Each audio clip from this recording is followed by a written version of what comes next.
ایسے مسلمانوں کی پھر دو قسمیں ہیں. ایک وہ، بلکہ تین قسمیں ہیں. ایک وہ جو آخرت کی تیاری میں لگے رہتے ہیں. ایک وہ جو آخرت کی تیاری میں لگے تو نہیں رہتے مگر ان کو فکر رہتی ہے. ان سے گناہ اگر ہو جائے تو توبہ کرنے کی فکر، گناہ کی عادت پڑ جائے تو اس بات کی فکر کہ اس گناہ کو چھوڑا کیسے جائے، اس کی فکر میں دن رات گزر رہے ہوتے ہیں. اور تیسری قسم کے وہ مسلمان ہیں جن کا آخرت پر سرسری ایمان ہے مگر انہوں نے ابھی تک آخرت کو مقصد نہیں بنایا. میجورٹی اسی قسم کے مسلمانوں کی ہے. مقصد نہیں بنایا، بس ایک ہے کہ مرنے کے بعد بھی کچھ ہوتا ہے تو تھوڑا سا صدقہ کر دیا، جمعے کے دن ذرا نہا دھو لیے، کپڑے استری کیے، پہن کے مسجد میں آ گئے، اور رمضان میں روزے رکھ لیتے ہیں. وہ سب رکھ ہی رہے ہوتے ہیں، ایک ماحول بنا ہوا ہوتا ہے. لیکن اللہ کو یہ مطلوب نہیں ہے. دیکھیں، جن کا آخرت پر سرے سے ایمان ہی نہیں ہے وہ تو بالکل ہی ایک الگ قسم ہے نا. وہ تو مسجدوں میں آتے ہی نہیں ہے. ان تک تو ہم اپنی بات یوٹیوب کے ذریعے پہنچاتے ہیں اور پھر وہ ہمارے بیان میں سے ادھورے کلپ نکال کر اسلام کے خلاف باتیں کرتے ہیں. ملحد پر میں بات نہیں کروں گا، بس ایک چھوٹی سی چٹکلا بھی، ایک نیا بیان آیا میرے خلاف کیا، اسلام کے خلاف. اس میں یہ مسئلہ بیان کر رہا ہوں کہ طلاق کا حق مرد کے پاس کیوں ہے، عورت کے پاس کیوں نہیں ہے. تو اس میں نے یہ بات کی کہ مرد کی ملکیت سے عورت نکلتی ہے، نقصان مرد کا ہے. اور ملکیت کا مطلب بتایا کہ عورت پر مرد کو غلام والی ملکیت نہیں ہوتی کہ جیسے وہ اس کی غلام ہو. ملکیت کا مطلب اس کے ماتحت ہوتی ہے، اس کے کنٹرول میں ہوتی ہے، ہر چیز میں نہیں، کچھ چیزوں میں. تو آپ کے ماتحت ہے، تو اپنے ماتحت کو جب آپ اپنی ملکیت سے میری یہی مراد ہے کہ ماتحتی سے نکالو گے تو نقصان آپ کا ہوگا. تو یہ بیان کیا تھا. اس پر مجھے بیان کے دوران یہ خیال ہو رہا تھا کہ ملحد لوگ اس لفظ کو نکالیں گے، ملکیت، ان کو پروپیگنڈے کا موقع ملے گا. اور ایسا ہی ہوا، انہوں نے یہ لفظ نکالا. حالانکہ پوری ڈیٹیل آگے پیچھے اس کی میں نے بیان کی ہے. اس لفظ کو نکال کے پروپیگنڈا کیا کہ دیکھو اسلام اس کا قائل ہے کہ عورت مرد کی مملوکہ ہوتی ہے. مرد مالک ہے، عورت کیا ہے، اس کی غلام، گویا مملوکہ ہے. اور پھر میں نے یہ بھی بتایا اس پورے بیان میں کہ طلاق دینے میں نقصان اصل میں مرد کا ہے، عورت کا نہیں ہے. تو محترم نے، جو ملحدین ہیں، ان لوگوں نے یہ بھی پروپیگنڈا کیا کہ یہ بھی گراؤنڈ ریئلٹی کے خلاف بات کر رہا ہے. طلاق میں نقصان عورت کا زیادہ ہوتا ہے، مرد کا کم ہوتا ہے. اس اعتراض کا بھی میں جواب اس بیان میں دے چکا ہوں کہ آج عورت کا نقصان اس لیے زیادہ ہو رہا ہے کہ اسلام کے آدھے حکم پر عمل کیا جا رہا ہے، آدھے پہ عمل نہیں کیا جا رہا. میں اس کو ریپیٹ نہیں کروں گا، مطلب ان تمام اعتراضات کا جواب اپنے بیان میں دے چکا ہوں میں. تو اس سے ان لوگوں کا اندازہ لگانا چاہیے کہ ملحد جو ہمارے ملک میں کام کر رہے ہیں، یوٹیوب کے ذریعے ہمارے کنٹری میں کام کر رہے ہوں، رہتے دوسرے کنٹری میں ہوں، لیکن جو کام کرنے والے لوگ ہیں ان کا مقصد حق کی تلاش نہیں ہے.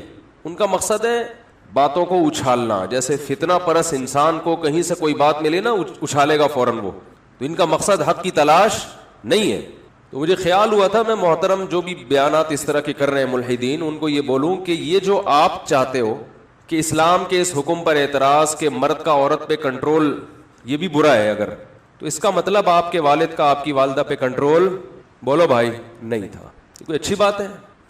آپ کا اپنی بیگم پہ کنٹرول، بولو، نہیں ہے. اگر یہ اسلام نے جو کہا ہے کہ کنٹرول مرد کا ہوگا، تو یہ کنٹرولنگ پاور بھی اگر جو مرد کو دی ہے یہ غلط کیا ہے، تو اس کا مطلب وہ تمام لوگ بہت نیک ہیں جن کا اپنی بیویوں پہ کنٹرول نہیں ہے. پرس اٹھا کے جہاں جائیں، جس کے ساتھ رات گزاریں، جہاں ٹائم گزاریں، کنٹرول مرد کا نہیں ہونا چاہیے. تو یہ خود اپنی اوقات بتا رہے ہوتے ہیں، اور جب کنٹرول نہیں ہوتا تو پھر اس قسم کی چیزیں پیدا ہوتی ہیں معاشرے میں. تو فطرت کے خلاف، نیچر کے خلاف چلاتے ہیں یہ لوگ. اور اعتراض کس پہ کرتے ہیں؟ اسلام پر. اسلام کو اللہ نے کتنے پیارے انداز میں ڈیفائن کیا، فطرت اللہ التی فطر الناس علیہا. یہ لوگوں کی وہ نیچر ہے جس پر اللہ نے لوگوں کو پیدا کیا ہے. اسی نیچر اور فطرت کا دوسرا نام کیا ہے؟ اسلام ہے. مرد کو اگر عورت پہ کنٹرول نہ دیا جائے تو مرد کو طاقت دینے کا فائدہ کیا ہے؟ پھر اسے پاورفل بنانے کا فائدہ کیا ہے؟ تو نیچر کے مطابق بات کی ہے اسلام نے. تو خیر ٹاپک یہ نہیں ہے. تو میں یہ عرض کر رہا تھا, کیا عرض کر رہا تھا, موضوع تو ہے دماغ میں لیکن بات کہاں پہنچی تھی. ہاں, میں یہ عرض کر رہا تھا کہ جن کا آخرت پر ایمان ہی نہیں ہے وہ تو اسی قسم کی باتیں نکالتے رہتے ہیں. کچرا تھا انسان اور مر کے کچرا ہو کے ختم ہو جائے گا. لیکن جن کا آخرت پر ایمان ہے ان کا لائف اسٹائل دوسروں سے بہت مختلف ہونا چاہیے. جب ہے ایمان تو بھائی پھر یہ کیسا ایمان ہے کہ جمعے کے دن جمعے کی نماز پڑھ لی, اپنا یعنی جو کلچر میں جو چیز آ رہی ہے بس اس کو فالو کیا. اگر آخرت ہے تو بھائی یہ پھر بہت بڑی حقیقت ہے, کیونکہ اس میں نیک لوگوں کا ٹھکانہ جنت اور بروں کا ٹھکانہ جہنم کی آگ ہے. پھر یہ دنیا مسافر خانہ ہے, یہ اصل نہیں ہے. پھر یہاں کے غموں کو حد سے زیادہ محسوس کرنا یہ جہالت اور حماقت ہے. یہاں کی خوشیوں میں اپنی لمٹ کو کراس کر دینا یہ حماقت اور جہالت ہے. لیکن یہی حماقتیں اور جہالتیں صبح و شام ہم کر رہے ہیں. کوئی پیسے کے پیچھے پاگل ہے تو اتنا پاگل ہوا ہے کہ آپ کی سوچ ہوگی. کسی کو کوئی بیماری ہے, اب یہ کورونا میں کچھ تو مان ہی نہیں رہے, جو مان رہے ہیں وہ وہمی ہو گئے ہیں بالکل ہی. دماغ پہ ایسا مسلط کر لیا کہ وہ لگ رہا ہے کہ یہ ٹینشن سے ہی نہ مر جائے. احتیاط نہیں کر رہے, بس دماغ پہ خامخواہ کا مسلط کیا ہوا ہے. میں جیب میں ماسک لے کر بیٹھا ہوا ہوں, یہ بولتے ہوئے تو ماسک نہیں لگا سکتا نا انسان. آپ کہیں گے خود کون سا کوئی احتیاط کر رہے ہو. اور یہ والا ماسک اہم ہی بیکار ہے, یہ ٹیشو پیپر ہے. اصل ماسک وہ ہے وہ جو ڈاکٹر لوگ لگا رہے ہیں نا, ہاں کیا نام ہے اس کا, N95. تو لگا لیا کریں ماسک, کو ثواب ملے گا انشاءاللہ. تو احتیاط پر عمل کر لیں. مصیبت یہی ہے کہ میں ٹاپک چھیڑنا نہیں چاہتا. جس کو جب تک ہوتا نہیں ہے نا وہ مانتا نہیں, اور جس کو ہوا ہے اس کی چیخیں نکلی ہیں. اور ہسپتالوں میں رش ابھی اتنا بڑھ گیا ہے. ہمارے ایک بڑے استاذ کا بھی ایک میسج آیا, انہوں نے کہا کہ ہسپتالوں میں جو اچھے ڈاکٹر تھے, اچھی نرسیں تھیں, یا تو بیمار ہو گئے ہیں یا مر گئے ہیں یا بھاگ گئے ہیں. اب ایویں جونیئر قسم کے لوگ کچھ ہیں جن کو وہ بس چیخنے چلانے دیتے ہیں مریض کو, اور وہ خود آتے ہوئے بھی ڈرتے ہیں پاس. لیکن جب تک ہوا نہیں کھا کے آؤ گے یہ باتیں سمجھ میں نہیں آئیں گی. پھینکتے رہو بیٹھ کے یوٹیوب پہ, فیس بک پہ پھینکتے رہو.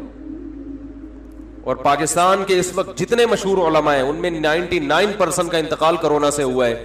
لیکن افسوس کی بات یہ ہے کہ ان کے لواحقین ماننے کے لیے تیار نہیں ہوتے. یہ فیصلہ کر لیا کہ نہیں, پوری دنیا بے وقوف ہے, ساری دنیا میں فلائٹس کینسل ہو گئی ہیں, جہازوں کی کمپنیوں کا بیڑا غرق ہو گیا ہے. لیکن ہم ہیں بہت بڑے ماشاءاللہ فنٹر, ہمارے پاس ریسرچ ہوتی ہے اصل. تو جب تک مرو گے نہیں یقین نہیں کرو گے, اور جب مر گئے تو پھر یقین کرنے کا فائدہ نہیں ہوگا. احتیاط کرو, باقی یہ کہ ڈرو نہیں. اب سوال پیدا ہوتا ہے جب اتنا ڈرا دیا تو پھر کہہ رہے کہ ڈرو نہیں. موت سے ڈرایا ہے کہ مر جاؤ گے, یعنی یہ خطرہ ہے کہ مر جاؤ گے. تو اگر زندہ چاہتے ہو, زندگی چاہتے ہو اپنی بھی, اپنے گھر والوں کی بھی, بوڑھے والدین کی بھی, تو احتیاط کر لو بھائی. باقی امید کی بات یہ ہے کہ مر جائیں گے نا تو زیادہ زیادہ مر جائیں گے, تو اپنی احتیاط کے باوجود اگر مر جائیں تو کوئی ٹینشن کی بات نہیں ہے. کیونکہ نبی صلی اللہ علیہ وسلم نے فرمایا کہ وباؤں میں جو لوگ مرتے ہیں صبر کے باوجود اللہ انہیں شہادت دیتا ہے. اچھا ہے, گناہ معاف ہو جائیں گے انشاءاللہ. کیا خیال ہے بھائی؟ نہیں مرے تو کل ویسے ہی مر جانا ہے. آپ امید چاہتے ہو یہ کہ کچھ بھی نہ ہو, ٹھیک ہے نا, ایسے تھوڑی امید ہوگی, کچھ تو ہوگا. حالات بھی ابھی جو میں نے قرآن کی آیت پڑھی ہے اس میں تو اس کا تو مضمون ہی یہی, ہم تمہیں آزمائیں گے. بشیء من الخوف ونقص من الاموال والانفس والثمرات, خوف میں مبتلا کریں گے تمہیں, خوف میں مالوں کا نقصان بھی ہوگا معاشی. بڑے بڑے کروڑ پتی لوگ روڈ پہ آ سکتے ہیں, پیسہ ڈوب سکتا ہے. دنیا میں اللہ نے ہمیں پیڑے کھانے کے لیے پیدا نہیں کیا. بہت سے لوگ بہت دنوں سے پیڑے کھا رہے ہیں, وہ سمجھتے ہیں کہ یہ ہم موت تک پیڑے کھاتے رہے. بہت سے ملکوں نے پیڑے کھائے ہیں, ان کرونا نے ان کے منہ سے پیڑے چھین لیے. سمجھ رہے ہو, بہت سی قوموں نے, بہت سے ملکوں نے, بہت سے افراد نے پیڑے کھائے ہیں. بہت سے ملک بہت ترقی پر ہیں اور مسلسل پیڑے کھائے جا رہے ہیں. اس کرونا نے ان کے منہ سے بھی پیڑے, بولو بھائی, ہلا دیا ان کو. بہت سی جہازوں کی کمپنیوں نے بہت زیادہ پیڑے کھائے ہیں, ان کمپنیوں کا دیوالیہ نکل گیا. یہ ہے وَلَنَبْلُوَنَّكُمْ، اللہ فرماتے ہیں ہم تمہیں آزمائیں گے، اجتماعی سطح پہ بھی اور انفرادی سطح پہ بھی، بِشَيْءٍ مِّنَ الْخَوْفِ، خوف میں مبتلا کر دیں گے، ہم کریں گے یہ کام، یہ نیچر نہیں کرتی کہ خود بخود ہو رہا ہے۔ ملحد کہتا ہے بس یہ نیچر کا ایک حصہ ہے، فطرت کا حصہ ہے، فطرت بذات خود کوئی چیز نہیں ہے، اس کو بنانے والا اللہ ہے۔ بِشَيْءٍ مِّنَ الْخَوْفِ وَالْجُوعِ، بھوک بھی مسلط کریں گے، معاشی نقصان، وَنَقْصٍ مِّنَ الْأَمْوَالِ وَالْأَنفُسِ، مال کا نقصان، جانوں کا نقصان، انسانی ہلاکتیں ہوں گی، وَالثَّمَرَاتِ، پیداوار کا بھی نقصان ہوگا۔ تو اللہ نے کیا فرمایا ان حالات میں، وَبَشِّرِ الصَّابِرِينَ، صبر کرنے والوں کو خوشخبری سنا دیں۔ جو غیر مسلم ہے وہ صبر نہیں کرے گا۔ دیکھو غیر مسلم کا جو صبر ہے نا، وہ ان کے جو موٹیویشنل اسپیکر ہیں وہ ان کو سمجھاتے ہیں کہ اس صبر کرنے سے جب تم ٹینشن نہیں لوگے تو ٹینشن نہ لینے سے بیماری کا خطرہ کم ہو جائے گا۔ اس لیے وہ چہرے کے ایکسپریشن سے، جو ان میں پڑھے لکھے لوگ ہیں، چہرے کے تاثرات سے، اور کوشش کرتے ہیں کہ ہم میڈیا کے سامنے جب آئیں اور بات کریں تو ہم یہ شو کریں کہ ہمیں کچھ بھی نہیں ہے، اندر اندر سے گھل رہے ہوتے ہیں وہ۔ ہمارے ہاں دل میں غم نہ بھی ہو تو چیخ منہ سے ایسے ظاہر کرے گا کیونکہ ٹریننگ نہیں ہے نا، تربیت نہیں ہے، کہ جیسے ساری دنیا کا غم اسی کو ہے۔ عمل سے لگ رہا ہوگا کہ یہ غمزدہ نہیں ہے، لیکن جو دل کی راحت ہے، دل کی خوشی ہے، وہ اللہ صرف اہل ایمان ہی کو دیتے ہیں تکلیفوں میں۔ وہ دل کی خوشی کے لیے جو اللہ نے موٹیویشن کی ہے، وہ جملہ غیر مسلموں کے پاس نہیں ہے۔ فرمایا وَبَشِّرِ الصَّابِرِينَ، صبر کرنے والوں کو خوشخبری سنا دے، خوشخبری، جو ان غموں میں صبر کرے گا۔ یہ صبر کرنے والے کون ہیں؟ اذا اصابتہم مصیبہ، جب انہیں کوئی مصیبت پہنچتی ہے، مالی ٹینشن آ گئی، بے روزگاری ہو گئی، جانی ہلاکتیں ہو گئیں، قالوا، تو یہ جواب میں کہتے ہیں انا للہ، یہ خود سے نہیں ہے، ہم کس کے غلام ہیں؟ اللہ کے۔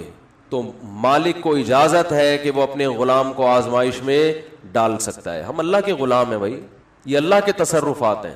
اتفاقی حادثات پہ انسان ٹینشن لیتا ہے، جو پہلے سے پلاننگ کے تحت ہو، اور اس کی پلاننگ کرنے والا ہمارا رب ہو اور ہم سے محبت کرتا ہو، اس کی طرف سے پریشانی تو ہمیں بنانے کے لیے، ہمیں بگاڑنے کے لیے اور عذاب دینے کے لیے نہیں ہے۔ انا للہ، ہم اللہ کے غلام ہیں، وَإِنَّا إِلَيْهِ رَاجِعُونَ، اور اسی کی طرف ہم نے لوٹ کر جانا ہے، اسی کی طرف لوٹ کر جانا ہے۔ کیا مطلب بھائی؟ دنیا مسافر خانہ ہے، یہاں اگر مر گئے تو ہمیشہ کے لیے ختم نہیں ہو رہے۔ یہاں اگر آپ کو کوئی پریشانی آ رہی ہے اور کوئی آپ کے دکھ درد بانٹنے والا نہیں ہے تو ٹینشن لینے کا نہیں ہے، اس لیے کہ اللہ ہے، وہ دیکھ رہا ہے اس مصیبت میں کہ یہ کیسے صبر کرتا ہے، اور وہ اس مصیبت میں قیامت کے دن اجر دے گا، نوازے گا۔ وہ ہمارے حضرت مفتی رشید احمد صاحب رحمہ اللہ تعالی ایک بہت زبردست بات بیان کیا کرتے تھے، فرماتے تھے کہ جیسے کسی کو بخار ہو تو یقینی طور پر کہ اس کو بخار ہے بھی یا نہیں ہے، یہ ماتھا گرم ہونے سے پتہ نہیں چلتا، بعض دفعہ دھوپ سے ماتھا گرم ہوتا ہے، چولہے کے قریب کھڑے ہو کر آپ کوئی چائے پکا رہے تھے، ماتھا وقتی طور پر کیا ہو گیا؟ بولو نا، گرم ہو گیا۔ حقیقت میں اس کو فیور ہے یا نہیں، اس کا تھرمامیٹر سے پتہ چلے گا۔ منہ میں آپ لگا دیں تھرمامیٹر، تھوڑی دیر بعد نکال کے چیک کریں، تھرمامیٹر غلطی نہیں کرتا عام طور پہ۔ تو فرمایا کہ کسی کے ظاہری گیٹ اپ کو دیکھ کر، اس کی تسبیحات اور نماز کو دیکھ کر 100% اس کا اندازہ نہیں ہوتا کہ یہ دل سے دیندار ہے یا نہیں ہے، اس کا آخرت پر یقین ہے بھی کہ نہیں ہے۔ آخرت پہ یقین اس کا کتنا ہے، اس کا پتہ اس وقت چلتا ہے جب یہ کسی پریشانی اور غم میں مبتلا ہوتا ہے، اس وقت اس کا ری ایکشن کیا ہوتا ہے، کس طرح سے یہ ری ایکٹ کرتا ہے۔ اذا مسہ الشر جزوعا ہے کہ شر پہنچا تو ایک دم چیخنا چلانا، شور شرابہ، ہائے یہ کیا ہو گیا، ہائے یہ کیا ہو گیا، ہوئی ایسے چیخ رہے ہیں، پاگل ہو رہے ہیں، میں خودکشی کر لوں گا، میں یہ کر لوں گا، میرے سے نہیں برداشت ہو رہا، یہ ہو۔ اس کا مطلب یہ صرف گیٹ اپ ہے۔ سمجھ میں آ رہی ہے بات؟ یہ صرف وظیفوں والے ہیں۔ اور اگر غم میں اور ٹینشن میں انسان کی زبان سے اچھی بات نکلتی ہے. غموں میں, اور میں نے بتایا تھا نا افغانستان میں جو امریکن آرمی آئی ہوئی ہے نا, وہاں سے جو افغانی آتے ہیں بتاتے ہیں کہ جب ان میں کوئی زخمی ہوتا ہے تو بہت چیختے ہیں, یہ بہت چیختے ہیں جیسے پتہ نہیں کیا ہو گیا. فوجی رو بھی رہے ہوتے ہیں. رپورٹ ہے یہ. کسی فوجی کا رونا کتنا برا عمل ہے کہ نہیں ہے؟ میدان جنگ میں فوجی رو رہا ہو. ہم نے تو مسلمانوں میں کبھی ایسا سنا نہیں, اپنے فوجیوں میں بھی کبھی ایسا نہیں سنا کہ فوجی ہو کے رو رہا ہے. ایک شاعر کا شعر یاد آ رہا ہے, اللہ کرے پورا یاد آ جائے. سن میری شہادت کا نہ تو ہوش اڑانا. بچہ اپنی ماں کو کہہ رہا ہے میدان جنگ میں جاتے ہوئے, یہ نظم بھی انشاءاللہ میں ریکارڈ کرواؤں گا اخپل طریقے سے. بچہ میدان جنگ میں جاتے ہوئے اپنی ماں سے کہہ رہا ہے کہ اگر میں شہید ہو جاؤں تو ہوش نہ اڑانا, اسلاف کے ناموس پہ مت داغ لگانا. ہمارے اسلاف کی جو عزت ہے نا وہ اسی سے ہے کہ وہ میدان جنگ میں رویا بولو نہیں کرتے تھے. ان کے ناموس کو داغدار مت کرنا. سن میری شہادت کا نہ تو ہوش اڑانا, اسلاف کے ناموس پہ مت داغ لگانا. ہندو نہ کہیں کہہ دے کہ روتے ہیں مسلمان. کہیں کسی ہندو کو یہ کہنے کا موقع نہ مل جائے کہ مسلمان بھی میدان جنگ میں شہید ہو کر ان کی مائیں بھی روتی ہیں. پھر کہتا ہے کٹ جاؤں مقتل میں تو اف تک نہیں کہنا. تو ماں کا اپنے بیٹے کی شہادت پہ رونا یہ برا نہیں ہے, یہ تو محبت کی علامت ہے. رونا تو سنت ہے, واویلا کرنا, چیخنا چلانا. اور وہ تو ماں ہے نا, چلو وہ تو روئے, چیخے چلائے نہیں. اپنی نواسی کی موت پر ہمارے نبی صلی اللہ علیہ وسلم کی بھی آنکھوں سے آنسو جاری ہوئے. آپ نے فرمایا کہ دل غمزدہ ہے, آنکھیں بہہ رہی ہیں, زبان وہی کہے گی جس پہ ہمارا رب راضی ہوگا. زبان سے وہی کہیں گے جس پہ اللہ کیا ہوگا راضی. آنکھوں پہ کنٹرول نہیں ہے تو رونے پر پابندی نہیں ہے. میدان جنگ میں تو رونا بری بات ہے. تو امریکیوں سے گزارش ہے کہ ہمارے ہاں ٹرکوں کے پیچھے لکھا ہوا ہوتا ہے تپڑ ہے تو پاس کر ورنہ برداشت کر. اس کا انگلش میں ترجمہ کروا کے اپنی پینٹوں کے پیچھے لکھوا لیں گے کہ بھائی جب افغانستان میں آنے کا تپڑ تھا تو آنا چاہیے تھا, پھر رونے کی بات کیا ہے, پھر رونے کی بات کیا ہے. اور اگر آ کے رونا ہی تھا تو پھر آنے کی چندہ ضرورت نہیں تھی. آپ سپر پاور ہو, آپ نے دنیا میں بےزتی کروا دی, آپ نے نہیں یعنی آپ کے فوجیوں نے. تو ان کو چاہیے کہ ہمارے ہاں ٹرکوں کے پیچھے لکھا ہوتا ہے, اس کا کوئی انگلش میں ترجمہ کروا کے اگر شائع کر دے تو یہ بہت زبردست. ٹرکوں کے پیچھے رکشوں کے پیچھے جو آپ کو اقوال ملیں گے وہ جمعے کے بیانات میں اتوار میں نہیں ملیں گے آپ کو, حقیقت بتا رہا ہوں. بڑے سبق آموز باتیں ہوتی ہیں اس میں. تو اگر اوباما یہ پڑھ لیتے محترم تو میرا خیال ہے یہ جرت اور ہمت نہ ہوتی. تو وہاں جو افغانی لوگ بتاتے ہیں کہ جو امریکن سے لڑنے والے لوگ ہیں ان کے جب گولی لگتی ہے تو ان کا ریئیکشن الگ انداز سے ہوتا ہے. امریکن کے جب لگتی ہے تو وہ پاگلوں کی طرح عجیب سے چیخ رہے ہوتے ہیں, چلا رہے ہوتے ہیں, وہی کیا ہو گیا.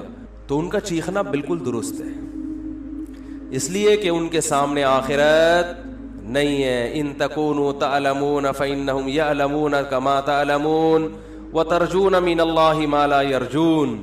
اللہ فرماتے ہیں اگر تمہیں, اہل اسلام سے اللہ خطاب کر رہے ہیں, میدان جنگ میں تمہیں اپنے ملک کے دفاع میں لڑتے ہوئے اگر تمہیں زخم پہنچتے ہیں تو ان کو بھی تو زخم پہنچتے ہیں. اس کو زخم پہنچ رہے ہیں پھر بھی لڑ رہا ہے اور تم میدان میں پیچھے ہٹ جاؤ. وَتَرْجُونَ مِنَ اللَّهِ مَا لَا يَرْجُونَ, جبکہ تم اس زخم پہ اللہ سے وہ امیدیں لگا کے بیٹھے ہوئے ہو جو تمہارا مخالف امیدیں لگا کے نہیں بیٹھا. تمہارا مخالف صرف گورنمنٹ سے مختلف قسم کی الاؤنس لینے کی امیدیں ہیں اس کو کہ میں زخمی ہو جاؤں گا اتنے پیسے ملیں گے, میری ٹانگ ٹوٹ جائے گی, لکڑی کی جرمنی سے ٹانگ لا کے لگوا دی جائے گی, بس. ان کو اپنے حکمرانوں سے امیدیں ہیں اور مرنے کے بعد تو وہ بھی نہیں ہے. میدان جنگ میں مر گئے تو اب کیا کس توپوں کی سلامی قبر پہ دی جائے یا 25 توپوں کی, اس سے مردے کو کیا فائدہ ہے. وہ کہے گا مجھے تو مار دیا نا. کہتے ہیں اس کے لواحقین کو نواز دیں گے. تو لواحقین کو نواز کے, یہ بھی تو اپنے لواحقین میں سب سے پہلے تو یہ تھا, لواحقین کے لیے اپنے آپ کو ہی مروا دیا. کہے گا یار اتنا پروٹوکول تو میں زندگی میں لواحقین کو نہیں دیتا تھا. تو یہ مزیداری نہیں ہے. مزیداری ہے ان تکونوا تعلمون فانهم يعلمون كما تعلمون وترجون من الله ما لا يرجون. خدا کی قسم قرآن کی اس ایک آیت نے ایسا مسلمانوں کو موٹیویٹ کیا ہے اپنے قوم کے لیے, اپنے ملک کے لیے, اپنے مذہب کے لیے لڑنے کا, ایسی آگ بھری ہے. اللہ فرماتے ہیں اگر تم زخمی ہوتے ہو تو انہیں بھی تو زخم پہنچتے ہیں. وہ تھوڑی جیسے آتے ہیں ویسے کے ویسے ہی، کچھ تو تم نے ان کو بھی مارا ہوتا ہے، اس کے باوجود وہ میدان میں اتر رہے ہیں. حالانکہ ترجون من اللہ ما لا یرجون، تمہیں اللہ سے وہ امیدیں ہیں جو ان کو نہیں ہے. اور تمہیں اللہ سے کیا امیدیں ہیں؟ آپ صلی اللہ علیہ وسلم نے فرمایا جس کے میدان جہاد میں زخم لگا، قیامت کے دن وہ زخم بہتا ہوا ہوگا اور اس کے خون کی رنگت خون جیسی اور اس کی خوشبو مشک جیسی ہوگی. اسی طرح آئے گا قیامت کے دن. شہید کے خون کا قطرہ زمین پہ گرنے سے پہلے اللہ اس کے گناہوں کو معاف کر دیتے ہیں. ہم نے تو شہداء کے خون کی خوشبو اپنی ناک سے سونگھی ہے. اللہ نے تو ہمیں یہ آیتیں اور یہ حدیثیں یہ دنیا میں نظارہ کرا دیا.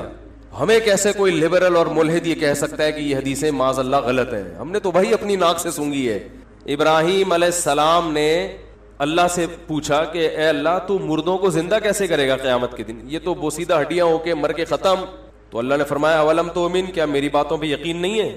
قال بلا، اللہ کیوں نہیں ہے، تو نے کہہ دیا بس یقین ہے، لیکن ذرا دکھا دے تو اور اطمینان ہو جائے گا. اللہ نے فرمایا خذ اربعۃ من الطیر، 4 پرندے لو، فصرہن الیک، ان کو آوازوں سے مانوس کریں. کسی آواز سے مانوس کر دیا جاتا ہے دوڑتا ہوا آتا ہے. ثم اجعل علی کل جبل منہن جزءا، ان کو ذبح کر کے قیمہ بنا کے ٹکڑے کر کے مکس کر کے چاروں طرف جو پہاڑ ہے نا ان کی پہاڑیوں کے کونوں پہ رکھ، چوٹیوں پہ رکھ دیں. ثم ادعوہن، پھر جس پرندے کو جس آواز سے مانوس کیا ہے وہ آواز نکالیں. یاتینک سعیا، وہ پرندے دوڑتے ہوئے ابراہیم علیہ السلام کی طرف آئے، دوڑتے ہوئے سارے بوٹیاں اڑ اڑ کے زندہ ہوئے، پورے پر اور پورا پرندہ بنا اور ابراہیم علیہ السلام کی طرف دوڑ رہے. تو جس پیغمبر نے یہ منظر اپنی آنکھوں سے دیکھا ہو انہیں کبھی کوئی وسوسہ ہوگا اللہ کی باتوں میں کہ میں قیامت کے دن مردوں کو زندہ کروں گا؟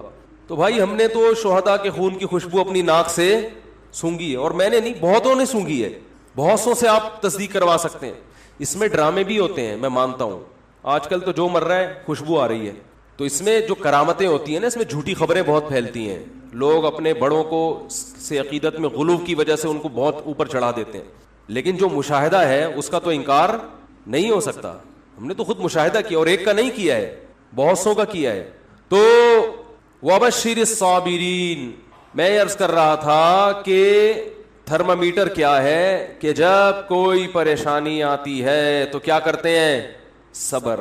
جیلوں میں لوگوں کی زندگیاں گزر گئی، صبر کر رہے ہیں، منہ سے ان کی کبھی ناشکری کا لفظ ادا نہیں ہوتا. بھائی اللہ اسی پہ راضی ہے. آج آپ دیکھیں کسی خاتون کے چھوٹے بچے کا انتقال ہو جائے، کیسا چیختی چلاتی ہیں، ایسا روتی پیٹتی ہیں، ایسا ڈپریشن، ایسی سٹریس. وہی ہے کہ ہر آدمی بس اس دنیا میں پیڑے کھانے میں لگا ہوا ہے کہ سارے مزے اڑانے ہیں، کوئی ٹینشن نہیں ہو. میری دادی کی اللہ مغفرت فرمائے، انہوں نے مجھے بتایا کہ ان کے 8 یا 9 بچے 7 اور 8 سال کی عمر کو پہنچ کے مرے ہیں. پھر غالباً 3 بچے ان کے بچے تھے، جن میں ایک میرے والد صاحب، تایا اور ہماری پھوپھی تھیں، اللہ تعالیٰ مغفرت فرمائے. ان تینوں کا انتقال ہو گیا، لیکن یہ بچپن میں ہی فوت ہو گئے تھے. ایک دفعہ بتایا کہ ایک بچہ میرا کھیلتا ہوا آیا، 7 یا 8 سال کی عمر تھی. کیسا محبوب ہوتا ہے 7-8 سال کا بچہ ماں باپ کو. آیا ہے، پانی پیا ہے مٹکے سے، گڑھے سے، پانی پیتے ہی زمین پہ گر گیا، انتقال ہو گیا. لیکن ان کا صبر کیسا تھا، بس روتی تھی ما قدر اللہ، جو اللہ کی طرف سے مقدر ہے. آج ایسے پاگل ہو جاتے ہیں، ایسے بوکھلا جاتے ہیں. طلاقوں کا ریشو بھی اسی لیے کہ ایک دوسرے کو برداشت کر ہی نہیں رہے ہیں.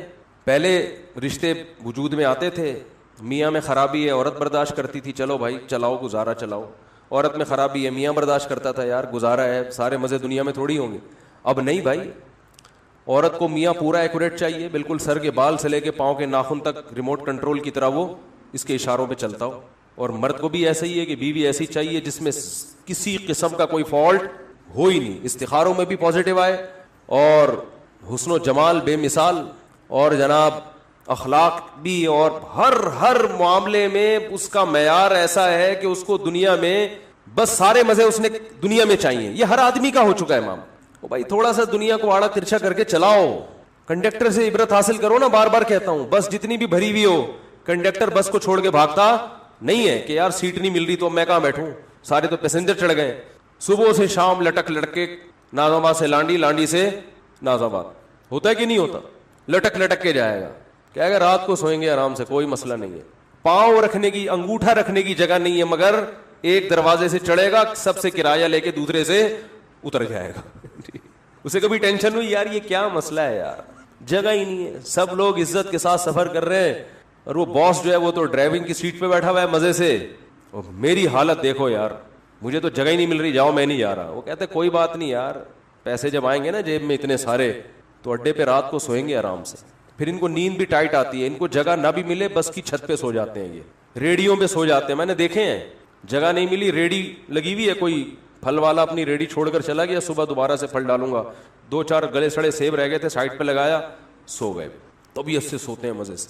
وہ ٹینشن برداشت کر رہا ہے کہ بھائی پیسہ آ رہا ہے, تو بھائی ہم اور آپ بھی برداشت کر لیں کہ اجر آ رہا ہے اللہ کی طرف سے, ثواب مل رہا ہے, آخرت میں ذخیرہ ہو رہا ہے. رسول اللہ صلی اللہ علیہ وسلم نے ارشاد فرمایا ان اللہ اذا احب قوما ابتلاهم, اللہ تعالیٰ جب کسی سے محبت کرتے ہیں اسے آزمائش میں ڈال دیتے ہیں. ایسا بھی ہوتا ہے. فمن صبر فلہ الرضا, پھر ان آزمائشوں میں جو صبر کرتا ہے اللہ اس سے راضی ہو جاتا ہے. آزما لیا پیغمبروں کو جو اللہ نے آزمایا تو کیسے خطابات دیے. نعم العبد, ایوب علیہ السلام کے بارے میں فرمایا کیا خوب بندہ, ساری زندگی بیماریوں میں گزر گئی, ایک لفظ زبان سے ناشکری کا نہیں نکلا. نعم العبد, یہ اللہ کی طرف سے القابات ملتے ہیں. جیسے ہم لوگ خطاب دیتے ہیں نا, کسی کو بہادری کا خطاب دے دیا, بہادر خان نام رکھ دیا, کسی کو حکیم الامہ کا نام ہم نے دیا, کسی کو قائد اعظم کا نام دیا, کسی کو مادر ملت کا نام دیا, مختلف قسم کے لقب ہم دیتے ہیں ان کی کارکردگی سے متاثر ہو کر. اللہ بھی دیتا ہے لقب, نعم العبد, کیا خوب بندہ, صحیح ہے نا, کیا خوب بندہ تھا میرا صبر کی وجہ سے. وَإِذِ ابْتَلَىٰ إِبْرَاهِيمَ رَبُّهُ بِكَلِمَاتٍ, سورہ بقرہ, فرمایا اس وقت کو یاد کرو جب ابراہیم کو اس کے رب نے چند چیزوں میں آزمایا, وہ بھی آزمائشیں آئی ان کے اوپر. فَأَتَمَّهُنَّ, ابراہیم ان آزمائشوں میں پورے نہیں اترے, کامیاب نہیں ہوئے, بہترین طریقے سے کامیاب ہوئے. اتمہن, بہترین طریقے سے ان آزمائشوں میں کامیاب ہوئے. کیسا آزمایا؟